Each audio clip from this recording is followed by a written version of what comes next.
Bonjour, heureuse de vous retrouver sur le VPL Record d'un Agir Autrement. Merci de partager, liker et surtout de vous abonner si ce n'est pas encore fait. Aujourd'hui, nous allons parler d'un sujet qui n'est autre que l'humilité et comment le développer. Dans une société où la compétition règne, où l'individualisme prône, comment agir avec humilité? Et comment peut-on développer cette qualité? Parce que lorsqu'on a l'humilité, cela nous permet de gagner beaucoup de choses. Mais parfois sans se rendre compte, on n'agit pas avec l'humilité ou parfois on pense qu'on agit avec l'humilité alors que c'est tout le contraire. Aussi, il faut souligner que l'humilité, ce n'est pas le fait de tout accepter, ce n'est pas le fait aussi d'être accepter d'être le serpillière des autres. Agir avec humilité, être quelqu'un humble, c'est quelqu'un qui sait ce qu'il est vraiment, qui est juste, qui connaît sa réalité des choses. C'est quelqu'un qui ne se vante pas. C'est que, voilà, l'humilité pour moi, c'est quoi? C'est agir, c'est reconnaître sa vraie valeur et agir en fonction d'eux et juste comme on est vraiment.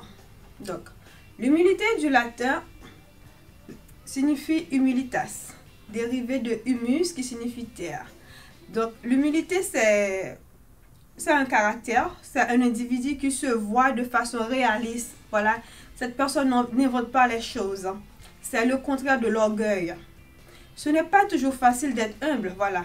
Dans une société, comme je viens de dire, qui nous pousse de plus en plus à être en compétition les uns avec les autres, à être des gens égoïstes, à être individualistes aussi. Donc, comment développer l'humilité et que faire pour développer voilà, cette qualité-là?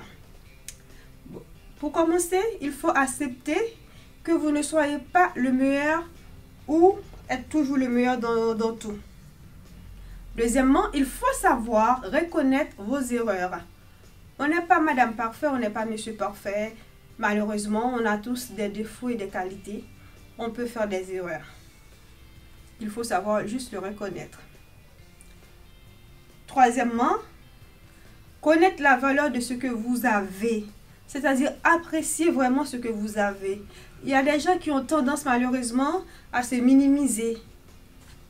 Mais il faut apprécier ce que vous avez vraiment, connaître votre vraie à sa juste valeur. Il ne faut pas ni minimiser, ni augmenter, mais connaître ce que vous êtes vraiment.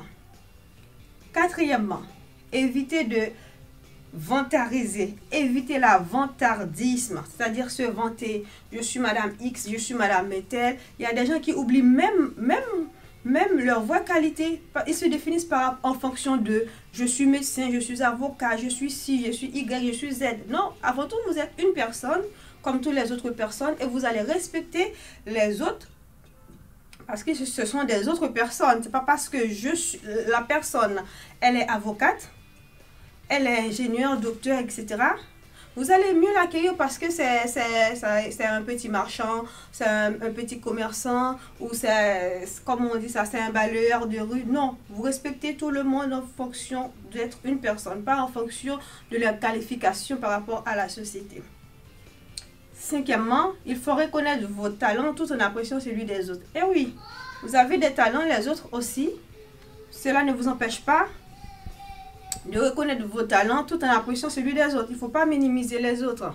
Et telle personne est très bonne dans une telle chose, il faut le reconnaître. Hein. D'accord? De toute façon, cela ne vous enlève rien du tout en la personne que vous êtes vraiment. Sixièmement, évitez de vous comparer avec les autres. Cette phrase-là, je ne vais pas cesser de le répéter. Évitez de vous comparer avec les autres. Vous êtes unique. Votre ADN, vous êtes unique, vous n'êtes pas comme quelqu'un d'autre. Par exemple, moi, je m'appelle Magdala. Vous pouvez appeler Joanne, Gentil et tout, etc. Marjorie. Même si on est de la même année, on n'est pas la même personne. Même père, même mère, on n'est pas la même personne. Nous avons chacun notre qualité. Donc, il faut éviter de vous comparer avec les autres. Septièmement, il faut savoir écouter le point de vue, l'opinion des autres. Eh oui, vous n'êtes pas forcément être d'accord avec tout ce que vous entendez. Mais savoir écouter, ça vous apporte beaucoup. Et surtout l'autre personne, c'est toujours mieux, plus intéressant de savoir lorsque que vous parlez, la personne en face vous écoute. Parfois, on est tellement rapide, tellement pressé de ce qu'on fait, tellement on est pressé de répondre, on n'écoute même pas ce que dit la personne. La personne ne termine même pas sa phrase, bim, on a déjà la réponse. On n'écoute pas. On voulait juste dire ce que nous avons à dire. Non, posez. Il faut savoir écouter les opinions des autres, c'est important aussi. Et lorsque vous écoutez l'opinion des autres, ça vous apporte beaucoup plus parce que vous avez non seulement votre opinion à vous et aussi l'opinion des autres, ça fait un plus. Ok?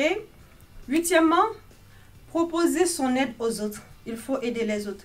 Lorsque vous pouvez, allez proposer. N'attendez pas qu'on vous appelle. Allez proposer volontairement votre aide aux autres.